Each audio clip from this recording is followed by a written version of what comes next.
जैसा कि आप सभी को पता है कि 28 जुलाई 2025 को एक नोटिफिकेशन आया था Uttar Pradesh public service commission की तरफ से, UPPSC आप इसको बोल सकते हो। ये 28 जुलाई को हमारे सामने नोटिफिकेशन आया था। बहुत ही डिटेल में नोटिफिकेशन है।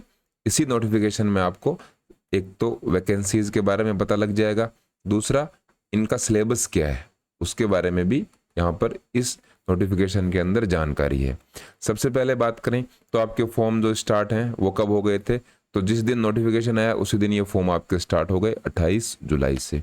कब तक चलेंगे? ये चलेंगे आपके 28 अगस्त तक। तो अभी जिस टाइम पर आप ये वीडियो देख रहे हो 28 अगस्त इनकी लास्ट डेट है, उनसे पहले इन फॉर्म को आप फिलअप कर दीजिए। और यहाँ पर पूरी प्रोसेस भी दे रखी है कि OTR को बोलते हैं वन टाइम रजिस्ट्रेशन। आपने अगर नहीं किया है तो ये वेबसाइट है, वहाँ पर आप इनका रजिस्ट्रेशन कर सकते हो। रजिस्ट्रेशन करने के बाद में आगे की जो प्रोसेस है उसमें आपने रजिस्ट्रेशन कर लिया, अपने डॉक्यूमेंट नाम वगैरह आपको सब सही भरना है, ये सारी यहाँ पर जानकारी दे रखी है। इसके बाद में कई बार एप्लीकेशन फीस के बारे में पूछते हैं, तो यूपी के अंदर जो फीस है आपसे वो बहुत ही कम ली जाती है। जैसे कि अनरिजर्व कैटेगरी की बात करें तो 125 रुपये, और उसके बाद में SC ST EWS की फीस और कम होते होते धीरे धीरे कम हो जाती है।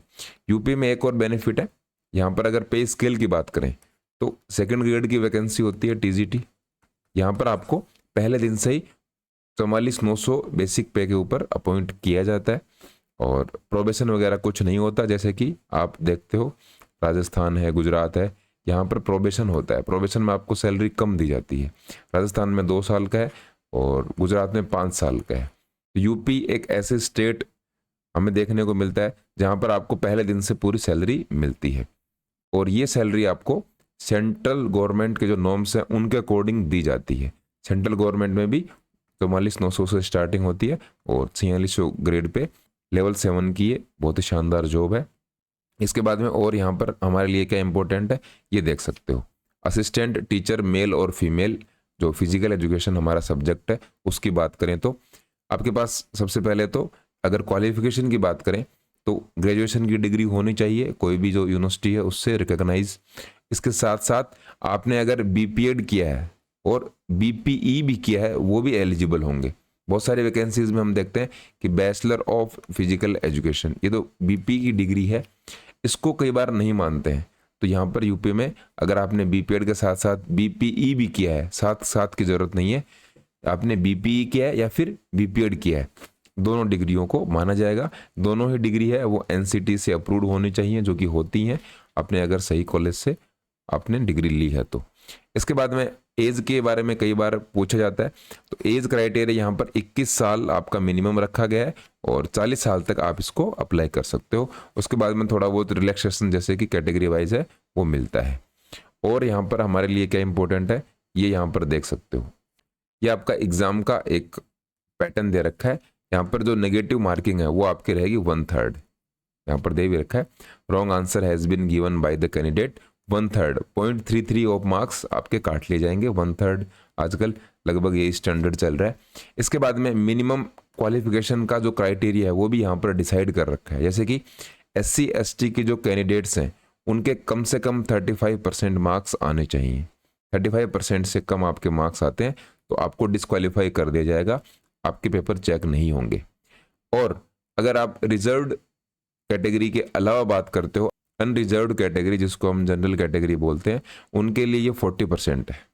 अब ये 40% अब की बार थोड़ा सा पैटर्न चेंज किया गया है। यहाँ पर प्री और मेंस 2 एग्जाम होंगी। प्री और मेंस दोनों में ही अगर आपके 40% से कम है तो आपको क्या कर दिया जाएगा, डिस्क्वालीफाई माना जाएगा। तो ये आपको ध्यान में रखना है। 40% आप दिमाग में रखिए। SC ST से हैं तो आपको 35% मिनिमम नंबर्स या फिर आपके मार्क्स ही आनी चाहिए, 1/3 आपकी नेगेटिव मार्किंग है उसके साथ। इसके बाद में और नीचे स्क्रॉल डाउन करें तो बहुत ही डिटेल में ये सारी जो इन्फॉर्मेशन दे रखी है। ये यूपी से आप अगर बिलोंग करते हैं, डिसेबिलिटी सर्टिफिकेट है, जाति प्रमाण पत्र किस तरीके से बनाना है, ये सारी यहाँ पर आपके नोटिफिकेशन में ही जानकारी दे रखी है। अब यहाँ पर एक दे रखा है आपका जो एग्जाम का पैटर्न है वो दे रखा है।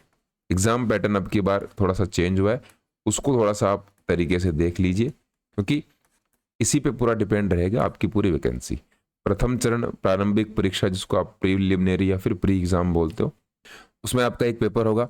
इस पेपर के अंदर 150 क्वेश्चन आएंगे।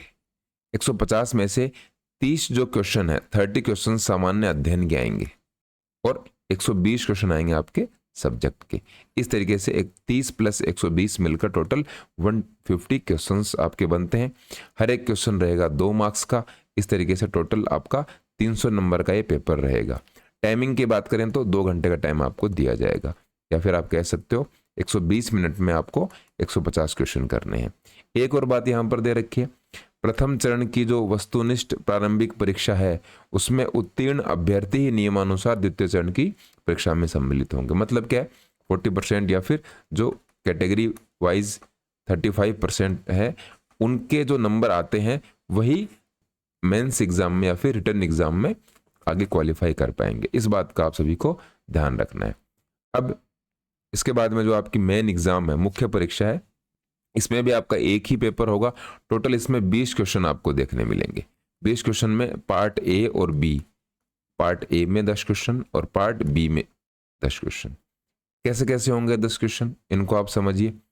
अगर हम अंकों की बात करें तो पार्ट ए के जो 10 क्वेश्चन है, उनकी जो मार्किंग है, उनके नंबर हैं 80। पार्ट बी के जो 10 क्वेश्चन है वो होंगे 120 नंबर के। इस तरीके से टोटल 200 मार्क्स का ये पेपर हो गया। अब पार्ट ए में क्या रखा जाएगा, पार्ट ए के जो 10 क्वेश्चन है ये छोटे क्वेश्चन होंगे, छोटे आंसर देने हैं आपको। 125 वर्ड्स में इन क्वेश्चंस का आंसर देना है। अगर आप नहीं देख पा रहे हैं तो इसको जूम इन कर लेते हैं, अभी शायद आपको दिखाई दे रहा होगा। ये देखिए, यहाँ पर बहुत ही डिटेल में बता रखा है इस बात को कि 125 शब्दों में आपको इसका आंसर करना है। पार्ट जो बी है, पार्ट बी में क्या रहेगा, यहाँ पर भी 10 क्वेश्चन है, आपको 200 शब्दों में इनका आंसर देना है। तो रिटन एग्जाम अब की बार इन्होंने सब्जेक्टिव ये शामिल कर ली है। ये थोड़ा सा नया पैटर्न अब की बार देखने को मिला है। ऐसी कोशिश है शायद कि चीटिंग इससे रुक जाए, क्योंकि लिख नहीं सकते सभी लोग, पेपर अगर आउट होता है। लेकिन ये एक तरीका हम कह सकते हैं बचने का, कि चीटिंग वगैरह हो उनसे बचने का ये तरीका है।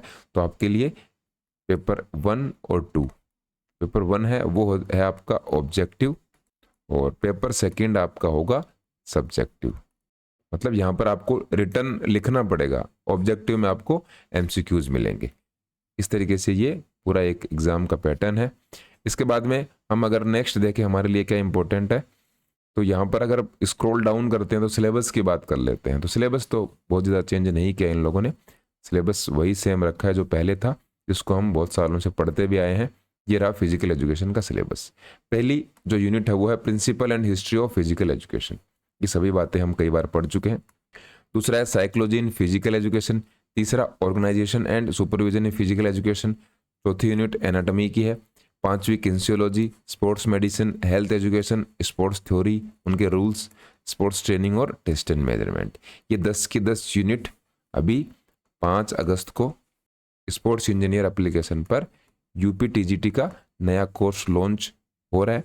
5 अगस्त के बाद ये वीडियो देख रहे हो, इसका मतलब वो कोर्स लॉन्च हो चुका है और उसमें ये सारी 10 की 10 यूनिट आपकी कंप्लीट करवाई जाएंगी। सुनने में आया कि आपकी एग्जाम नवंबर दिसंबर में होंगी, तो वहां तक अगर आप पढ़ना चाहते हो, तैयारी करना चाहते हो, तो अगर आप ऑफलाइन मोड में जाओगे, ऑफलाइन मोड में थोड़ा सा मुश्किल है, क्योंकि आपका टाइम मैनेज नहीं हो पाएगा। तो मेरा सुझाव यही है कि आप ऑनलाइन किसी भी प्लेटफॉर्म से पढ़ सकते हो। आप सेल्फ स्टडी अगर कर रहे हो तो वो और भी अच्छा है, लेकिन अगर ये सिलेबस डिटेल में आपको कवर करना है तो मैं आपको सुझाव दूंगा, स्पोर्ट्स इंजीनियर एप्लीकेशन आप डाउनलोड कर लीजिए। डिस्क्रिप्शन में उसका लिंक आपको मिलेगा। कंप्लीट आपके अच्छे तरीके से सब्जेक्ट की तैयारी वहां पर हो जाएगी, कोई आपको प्रॉब्लम नहीं आएगी। अब वैकेंसीज की बात कर लेते हैं, जो कि सबसे इंपॉर्टेंट बात है। टोटल अगर वैकेंसीज देखें तो इस भर्ती में फिजिकल एजुकेशन की 277 वैकेंसीज है। इसमें अलग अलग तरीके से अब की बार इनको डिवाइड कर दिया है। सबसे पहले मेल पुरुषों की अगर वैकेंसीज की बात करें फिजिकल एजुकेशन की, तो 203 वैकेंसी है। उनमें अलग अलग कैटेगरी में इनको डिवाइड कर दिया। 82 अनरिजर्व्ड है, जैसे कि जनरल कैटेगरी जिसको बोलते हैं। 20 ईडब्ल्यूएस के हैं, 54 आपको ओबीसी की हैं, फिर एससी की 43, एसटी की 4। इस तरीके से ये वैकेंसीज का डिस्ट्रीब्यूशन है। सबसे ज़्यादा वैकेंसी मेल ब्रांच के अंदर ही दी गई है। फीमेल की बात करें तो फीमेल से पहले मेल में फिजिकली हैंडीकैप्ड के लिए वैकेंसीज हैं वो टोटल 8 वैकेंसीज हैं। ये vacancies physically handicapped for TGT, उनके लिए 8 वैकेंसीज हैं। इसके बाद में फीमेल की हैं 55 वैकेंसीज, इसमें 22 जनरल EWS OBC का डिस्ट्रीब्यूशन कर रखा है। फिजिकली हैंडीकैप्ड फीमेल ब्रांच के लिए वैकेंसीज हैं वो 2 हैं, कमी है। और इसके बाद में ये 5 वैकेंसीज यहाँ पर किसके लिए दे रखे हैं, समेकित विशेष माध्यमिक जो स्कूल्स हैं उनके लिए 5, और ये 2 7 और 2 9 वैकेंसीज समेकित माध्यमिक विद्यालय उनके लिए की गई है। इस तरीके से टोटल डिस्ट्रीब्यूशन इनका हो जाता है 277। अच्छी वैकेंसीज हैं, बहुत दिनों से हम वेट कर रहे थे कि वैकेंसीज कब आएंगी, आपके सामने आ गई हैं। उम्मीद है एग्ज़ाम जल्दी हो जाएगी, अगर नहीं भी होती है तो आप उसके लिए पूरा तैयार रहिए। अपने जो सब्जेक्ट है उसको अच्छे तरीके से प्रिपेयर कीजिए। सब्जेक्ट अगर आपका तैयार हो चुका है तो मॉक टेस्ट दीजिए, जितने हो सके उतने MCQs को निकालिए। बाकी पूरी डिटेल हमने ये जो नोटिफिकेशन है इसकी हमने कर ही ली है, आपको शायद कोई डाउट इसके बाद में नहीं रही होगी। सिलेबस हमने डिस्कस किया, सारी बातें हमने देख ली, और ये भी देख लिया कि आप अगर तैयारी करना चाहते हो तो कहाँ से आप कर सकते हो। तो ये छोटी सी वीडियो थी आपको बताने के लिए। आपकी कोई क्वेरीज है तो कमेंट बॉक्स में आप पूछ सकते हैं। धन्यवाद।